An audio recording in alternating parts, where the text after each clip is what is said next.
Bollywood cafe आज explain कर रहा है एक American psychological thriller movie deep water जो हाल ही में 22 में रिलीज हुई है। मूवी के सेंट्रल कैरेक्टर में एक कपल हैं जिनकी मैरिज को कुछ साल हो गए हैं। हस्बैंड विक और वाइफ मेलिंडा आज अपने एक फ्रेंड के घर पे पार्टी में जा रहे हैं। मेलिंडा विक को कहती है कि क्या तुम मुझे मेरी हील पहना दोगे क्या, तो विक खुशी खुशी उसको हील पहना देता है। मेलिंडा विक को कहती है कि तुम जानते हो ना मैं तुमसे कितना प्यार करती हूँ। ये सुनकर विक को जैसे कुछ हर्ट हुआ और वो अपनी वाइफ को बिना जवाब दिए कहता है कि चलो चलते हैं। विक और मेलिंडा अपने फ्रेंड के घर पे पार्टी में जाते हैं। वहाँ पर मेलिंडा को अपना एक पुराना दोस्त जॉयल मिल जाता है जिसके साथ वो बिजी हो जाती हैं। इधर विक अपने फ्रेंड्स के साथ कुछ बातें करने के बाद में मेलिंडा को ढूंढता है तो वो देखता है कि मेलिंडा घर के नीचे स्विमिंग पूल में जॉयल के साथ एंजॉय कर रही है और उसको किस भी कर रही है। ये देखकर मेलिंडा के हस्बैंड विक को दुख हुआ, लेकिन सरप्राइजिंगली अपनी बीवी को दूसरे किसी आदमी के साथ देखने के बाद में भी विक शॉक नहीं हुआ, उसको कुछ भी सरप्राइजिंग नहीं लगा। विक के फ्रेंड भी विक को कहते हैं कि तुम्हारी वाइफ और जॉयल के कुछ रिलेशन लग रहे हैं, तुम कुछ करते क्यों नहीं, लेकिन विक अपने फ्रेंड की बात को इग्नोर कर देता है। कुछ देर बाद में मेलिंडा पार्टी में पियानो बजाती है जिसको देख के विक के चेहरे की मुस्कान वापस लौट आती है। जो वाइफ थोड़ी देर पहले किसी और आदमी के साथ इन्वॉल्व थी, अभी उसी को पियानो बजाते हुए देख के विक बड़ा खुश हो रहा था। विक का ये बिहेवियर काफी सरप्राइजिंग होता है। पार्टी में जॉयल और विक दोनों बात करते हैं तो जॉयल विक को कहता है कि तुम कितने अच्छे हस्बैंड हो जो अपनी वाइफ की पर्सनल लाइफ में बिल्कुल भी इंटरफेयर नहीं करते हो, तुम्हें कोई फर्क नहीं पड़ता कि वो किसके साथ क्या कर रही है। तो विक कहता है कि मेरी वाइफ का एक पुराना बॉयफ्रेंड था मार्टिन, और तुम्हें पता है ना कि मार्टिन अभी टाउन से गायब है। पता है तुम्हें क्यों गायब है? तो जॉयल पूछता है कि क्यों? तो विक कहता है कि उसको मैंने मार डाला, जो भी मेरे वाइफ के करीब आता है मैं उसको मार डालता हूँ। ये सुन के जॉयल काफी डर जाता है और वो पार्टी से डर के मारे चला जाता है। पार्टी के बाद में मेलिंडा विक को पूछती है कि क्या तुमने जॉयल को धमकाया था, वो पार्टी को बीच में ही छोड़ के क्यों चला गया था? तो विक कहता है कि नहीं, बिल्कुल नहीं, मैंने तो उसको नहीं धमकाया। विक और मेलिंडा अपने घर पे आ जाते हैं। इन दोनों की एक बेटी है ट्रिक्सी, और ट्रिक्सी को संभालने के लिए एक बेबी सीटर आती है। आज बेबी सीटर के सामने ही मेलिंडा ने अपना टॉप उतार दिया है तो विक बेबी सीटर को समझाता है कि मेरी वाइफ एक अलग कल्चर से बिलोंग करती है, वो ब्राजीलियन है और वो काफी ओपन माइंडेड है, इसलिए तुम इस चीज को माइंड मत करना। तो मेलिंडा कहती है कि अमेरिका कितना सफोकेटिंग है, यहाँ पे लोग कितने रिजर्व रहते हैं। इसके बाद में विक मेलिंडा को बॉडी मसाज देता है और उसको पूछता है कि तुम्हें ऐसे लड़के ही क्यों पसंद आते हैं जिनके पास इंटेलिजेंस या ब्रेन नहीं होता है। तो वो अपने हस्बैंड को काउंटर करते हुए पूछती है कि do you like me for my brain और समथिंग एल्स। वो कहती है कि मैं ब्रेन के लिए लड़कों को नहीं चॉइस करती हूँ, मैं प्लीजर के लिए करती हूँ। बॉडी मसाज के बाद में मेलिंडा विक को दूसरे रूम में जाने के लिए कहती है। तब हमें पता चलता है कि हस्बैंड वाइफ दोनों अलग अलग रूम में सोते हैं। ब्राजीलियन वाइफ और अमेरिकन हस्बैंड की लाइफ बाहर से बिल्कुल परफेक्ट दिखती है, लेकिन अंदर से इनकी लाइफ पूरी तरह से बिखरी हुई है। वाइफ अपने बॉयफ्रेंड्स के साथ एंजॉय करती है और हस्बैंड वाइफ को बहुत प्यार करता है, वो उसको छोड़ना नहीं चाहता, तो वो उसके लवर्स को धमकाता है और उन्हें उनसे दूर करने की कोशिश करता है। विक अपना ज्यादातर टाइम अपनी बेटी ट्रिक्सी के साथ बिताता है और बाकी का बचा हुआ टाइम अपनी हॉबी हेलिसी कल्चर यानी कि स्नेल्स को रेस करने में बिताता है। विक ने अपने घर के बाहर गार्डन में एक छोटा सा स्नेल कल्चर के लिए रूम बना रखा है और यहाँ पर विक काफी टाइम स्पेंड करता है। विक और मेलिंडा की डॉटर ट्रिक्सी बहुत ही स्मार्ट है। आज वो अपने स्कूल के प्रोजेक्ट के लिए रेडॉक्स रिएक्शन फॉरवर्ड पोटैटो से चलने वाला रोबोट बना रही है। वो इतनी स्मार्ट है कि अपने डैड और अपनी मदर के बीच में चल रहे कन्फ्लिक्ट को बहुत अच्छे से समझती है। विक अपनी डॉटर ट्रिक्सी को स्कूल छोड़ता है तो ट्रिक्सी की स्कूल टीचर कैली, जो कि विक की बहुत अच्छी फ्रेंड थी, वो कहती है कि मैंने सुना है कि तुम लोगों का मर्डर कर रहे हो। जॉयल टाउन में ये बात फैला रहे हैं कि तुमने अपनी वाइफ के एक्स बॉयफ्रेंड मार्टिन का मर्डर किया है। विक कहता है कि मैं तो सिर्फ मजाक कर रहा था। तो कैली कहती है कि मजाक हो या सच हो, लेकिन आइडिया तुम्हारा काम कर गया, अब जॉयल तुम्हारे घर के आसपास कभी फटकेगा नहीं। यही बात उसके दोस्तों को भी पता चलती है तो विक कहता है कि देखो मैंने कोई मर्डर नहीं किया, मैंने तो जॉयल के साथ सिर्फ मजाक किया था। वो अपनी वाइफ को भी समझाता है, लेकिन उसकी वाइफ उस पे बहुत चिल्लाती है कि तुमने मेरे दोस्त को डरा धमका कर पार्टी से भगा दिया और मुझे तो लगता है कि तुमने मार्टिन का मर्डर किया हो। वो कहती है कि जॉयल को कल रात को डिनर के लिए बुलाना पड़ेगा और उसे सॉरी बोलना पड़ेगा। वो जॉयल को अपने घर पे डिनर पे बुलाते हैं और डिनर के बाद में मेलिंडा अपने हस्बैंड को कहती है कि तुम ट्रिक्सी के रूम में चले जाओ और उसको बेड टाइम स्टोरी सुनाओ। विक को पता था कि वो जॉयल के साथ टाइम स्पेंड करना चाहती है। वो ट्रिक्सी के रूम में जाके उसको स्टोरी सुनाने लग जाता है। तो ट्रिक्सी अपने डैड को कहती है कि मॉम दूसरे आदमियों के साथ अजीब सा बिहेव क्यों करती है, मुझे ये आदमी जॉयल बिल्कुल भी पसंद नहीं है, मैं आप दोनों को साथ में देखना चाहती हूँ, मैं मॉम को किसी और के साथ देखना पसंद नहीं करती।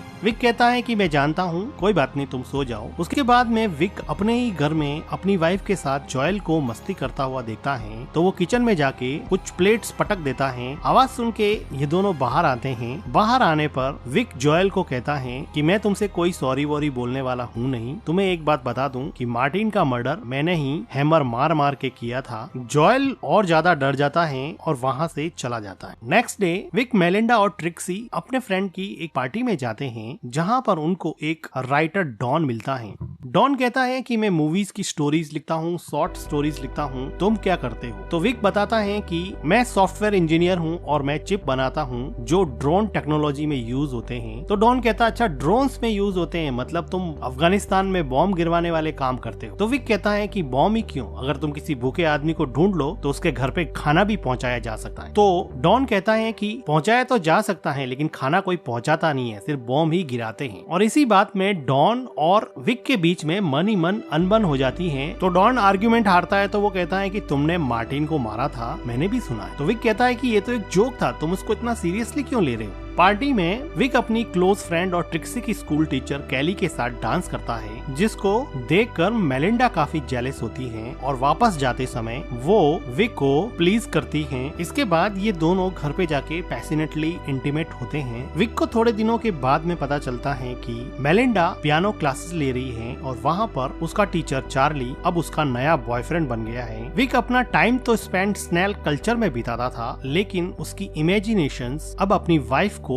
चार्ली के साथ रोमांटिकली इन्वॉल्व होते हुए देखती हैं। आज मेलिंडा घर पे भी नहीं है, जिसकी वजह से इमेजिन करते करते विक पूरी रात सो भी नहीं पाया है। अगले दिन सुबह जब मेलिंडा घर पे आती है तो विक उसको पूछता है कि कहाँ गई थी। तो मेलिंडा बिल्कुल क्लियरली बता देती है कि वो चार्ली के साथ है और वो उसके साथ क्वालिटी टाइम स्पेंड कर रही है। विक को तो ये पहले से ही पता था। मेलिंडा इतनी ब्लंट है कि वो अपने हस्बैंड को चार्ली के बारे में ऐसी ऐसी बातें बताती है जिसको उसका हस्बैंड सुन भी नहीं सकता। वो कहती है कि क्या मैं बताऊं कि उसने मुझे कैसे खुश किया, उसने मेरे शरीर पे कहाँ कहाँ मार्क्स छोड़े, क्या जानना चाहते हो तुम? तो विक कहता है कि हमारी एक डॉटर है, हमारी एक फैमिली है, तुम कुछ तो सोचो। तो मेलिंडा क्लियरली कहती है कि तुम्हारी चॉइस थी, फैमिली बनाना, बच्चे पैदा करना, वो तुम्हारी चॉइस। इससे क्लियरली ये लगता है कि मेलिंडा विक के साथ एक ओपन रिलेशन में रहना चाहती थी, लेकिन फैमिली बनाने का और बच्चे पैदा करने का प्लान विक ने बनाया था। इसलिए अब मेलिंडा उसके साथ एडजस्ट नहीं कर पा रही है, लेकिन विक चाहता है कि वो सब एक फैमिली की तरह एक ही छत के नीचे रहे। लेकिन मेलिंडा की इन हरकतों ने इस प्लान को चौपट कर दिया और अब ये फैमिली डीप वाटर्स में है, इनकी मैरिज डीप वाटर्स में है, इनके इमोशंस डीप वाटर्स में है, मेलिंडा का बिहेवियर डीप वाटर्स में है और विक का फ्रस्ट्रेशन डीप वाटर्स में। विक ने मन ही मन सोच लिया था कि अब ये सब नहीं चलेगा। आज विक के किसी और फ्रेंड के घर पे पार्टी है और सब लोग यहाँ पे खूब एंजॉय कर रहे हैं। मेलिंडा का पियानो टीचर और उसका बॉयफ्रेंड चार्ली भी आया है, जिसको देख के मेलिंडा बहुत खुश होती है, लेकिन विक काफी अपसेट हो जाता है। पार्टी में मेलिंडा के रिक्वेस्ट करने पे चार्ली वहाँ पे पियानो बजाता है, जिसको मेलिंडा काफी एंजॉय करती है। अब रात हो चुकी है और विक मेलिंडा को ढूंढ रहा है। विक मेलिंडा को सर्च करने के लिए ऊपर जाता है तो वो देखता है कि मेलिंडा और चार्ली काफी एंजॉय कर रहे हैं और अब वो दोनों कमरे से बाहर निकलकर स्विमिंग पूल में आ गए हैं और वहाँ पर भी काफी मस्ती कर रहे हैं, जिसको देख के विक का पारा चढ़ रहा होता है। अपनी आंखों के सामने अपनी वाइफ को चार्ली के साथ मस्ती करते हुए देख के अब विक ने अपने दिमाग में एक ऐसा प्लान बनाया है जिसका अंजाम चार्ली के लिए बहुत खराब होने वाला है। थोड़ी देर बाद में यहाँ पे बारिश होने लगती है, जिसकी वजह से एक एक करके सब लोग घर के अंदर चले जाते हैं। घर के अंदर सब लोग जब कुकीज एंजॉय कर रहे थे तब मौका देख के विक चार्ली को स्विमिंग पूल के अंदर डुबो कर मार डालता है और फिर चुपचाप अंदर आ जाता है और खुद भी कुकीज खाने में बिजी हो जाता है। इधर मेलिंडा चार्ली को ढूंढ रही होती है। वो बाहर देखती हैं तो वो देखती हैं कि चार्ली स्विमिंग पूल में मरा हुआ तैर रहा है। वो चिल्लाती है, सब लोग मिलके उसको बाहर निकालते हैं। उसको रिवाइव करने की कोशिश करते हैं लेकिन वो रिवाइव नहीं हो पाता। डॉक्टर्स और पुलिस की टीम आती है। डॉक्टर उसको डेड घोषित कर देते हैं। पुलिस यहाँ पे सबसे इन्वेस्टिगेशन करती है लेकिन कुछ खास पुलिस को मिलता नहीं है। पुलिस फिलहाल इसको एक्सीडेंटल ड्राउनिंग का केस ही मान रही है, लेकिन डॉन जिसने स्विमिंग पूल में चार्ली और विक को अकेले देखा था वो अब विक पे डाउट करने लगा है। डॉन ने अब एक प्राइवेट इन्वेस्टिगेटर हायर किया है जो विक पे नजर रखता है। विक इस आदमी को एक दिन अपनी वाइफ के साथ पकड़ लेता है। ये आदमी पहले तो अपने आप को साइकोथेरेपिस्ट बताता है लेकिन विक को पता चल चुका था कि ये इन्वेस्टिगेटर है और उसने अपनी वाइफ के बैंक स्टेटमेंट से पता लगाया कि उसकी वाइफ डॉन को कुछ पैसे इस इन्वेस्टिगेशन के लिए ट्रांसफर करती थी। तो वो अब डॉन के घर जाकर डॉन पर चिल्लाता है कि तुम्हें क्या हक बनता है कि तुम मेरे ऊपर किसी इन्वेस्टिगेटर को नजर रखने के लिए कहो। डॉन की वाइफ कैली डॉन को माफी मांगने के लिए कहती है लेकिन वो कहता है कि मैं क्यों माफी मांगू, मैंने क्या किया है। इस इवेंट के बाद में विक और डॉन के बीच में दरार काफी बढ़ जाती है लेकिन विक के लिए मुसीबत डॉन नहीं था, मुसीबत उसकी बीवी थी जो अब एक अपने नए बॉयफ्रेंड के साथ घूम रही है। टोनी नाम का ये आदमी मेलिंडा का कॉलेज में बॉयफ्रेंड था और अब वो किसी वजह से वापस यहाँ यूएसए में रीयूनाइट हो गए हैं, जिनको देख के विक के मन में जेलसी वापस से रीइग्नाइट हो गई है। इधर विक की डॉटर विक को कहती है कि डैड मुझे पता है कि आपने क्या किया है, मुझे पता है कि आपने चार्ली को मार दिया है। तो विक कहता है कि अगर तुम्हें पता है तो फिर ये बात अपने बीच में ही रहनी चाहिए। इसके बाद में ट्रिक्सी अपने रूम में जाती है तो विक मेलिंडा को अपने नए बॉयफ्रेंड टॉनी से बात करते हुए ऊपर से सुन रहा होता है। वो सुनता है कि मेलिंडा कह रही है कि कब चलने का प्लान है। ट्रिक्सी को इस बात की धीरे धीरे आदत पड़ जाएगी, वो वहाँ पे एडजस्ट कर लेगी। मेलिंडा की ये बातें सुन के विक को ये बात समझ में आ गई कि वो ब्राजील जाने का प्लानिंग कर रही है और वो ट्रिक्सी को भी अपने साथ में ले जाएगी और वो टोनी के साथ जाकर वापस अपनी नेटिव कंट्री ब्राजील में बसने का प्लान कर रही है। अगले दिन विक का गुस्सा और बढ़ जाता है जब टोनी मेलिंडा के बुलाने पर उसके घर आता है और मेलिंडा के साथ लंच करके डांस करता है और उसके साथ काफी इंजॉय करता है। विक को ये सब बिल्कुल भी सहन नहीं हो रहा होता है, इसलिए वो अगले दिन टोनी को एक रेस्टोरेंट से निकलते हुए पिक कर लेता है और कहता है कि मेलिंडा ने यहाँ से थोड़ी दूर पर एक प्रॉपर्टी की साइट देखी है, चलो देख के आते हैं। इंसिस्ट करने पर टोनी कार के अंदर बैठ जाता है और ये दोनों इस टाउन से काफी दूर एक हाइकिंग साइट पे जाते हैं और विक यहाँ पे काफी रफ कार चलाता है जिसको देख के टोनी को बड़ा अजीब लगता है। अब ये दोनों हाइकिंग साइट पे नीचे उतर जाते हैं। टोनी थोड़ा आगे चला जाता है तो विक एक पत्थर उठा के टोनी के सर पे अटैक कर देता है जिसकी वजह से टोनी लुढ़कता लुढ़कता हाइकिंग साइट के बिल्कुल नीचे एक रिवर के पास जाके मर जाता है। विक नीचे आता है और टोनी की जेब से उसका वॉलेट निकाल देता है। विक टोनी की डेड बॉडी को एक बड़ा सा पत्थर अपने बेल्ट से बांधकर नदी के अंदर डुबो देता है। विक अपने डॉगी के साथ वापस घर पे आ जाता है और मेलिंडा को पूछता है कि आजकल टोनी नहीं दिखाई दे रहा, क्या बात है। विक अपनी डॉटर के साथ यहाँ पे अब आराम से शांति से खाना एंजॉय कर रहा है। मेलिंडा कहती है कि काफी दिन हो गए हैं हाइकिंग साइट पे पिकनिक पे नहीं गए, वहाँ पे चलते हैं। तो विक मेलिंडा और अपनी डॉटर के साथ हाइकिंग साइट पे पिकनिक के लिए चला जाता है और वहाँ पर विक अपने द्वारा ली हुई फोटोज को मेलिंडा को दिखाता है जिसमें मेलिंडा की बहुत सारी फोटोज का कलेक्शन था, जिसे देख के मेलिंडा बहुत खुश होती है और वो कहती है तुम अकेले ही ऐसे हो जो मेरी सभी हरकतों के बावजूद भी मेरे साथ रहना चाहते हो, मैं सच में तुमसे प्यार करती हूँ। और वो काफी इमोशनल हो जाती है। अभी विक देखता है कि उसकी डॉटर ट्रिक्सी नदी के पास चली गई है तो उसको लाने के लिए वो वहाँ जाता है तो वो देखता है कि वहाँ पर टोनी की डेड बॉडी फूलने की वजह से पानी के ऊपर आ गई है। अब विक को लगा कि किसी को पता चल जाएगा, इसलिए वो वहाँ से मेलिंडा और ट्रिक्सी को लेके निकल जाता है, लेकिन जानबूझकर मेलिंडा का एक स्कार्फ वहाँ पे छोड़ देता है जिसके बारे में मेलिंडा कार में पूछती है कि मेरा स्कार्फ वहीं पे रह गया है। तो विक अनजान बनते हुए कहता है कि कोई बात नहीं, मैं कल जाके ले आऊंगा। पिकनिक के बाद में घर आने पर मेलिंडा विक के साथ इंटीमेट होती है और विक को कई दिनों के बाद में ऐसा लगा कि शायद मेलिंडा बदल गई है। अगले दिन विक मेलिंडा के उठने के पहले ही स्कार्फ लेने के बहाने से हाइकिंग साइट पे जाता है। मेलिंडा पीछे उठती है और विक को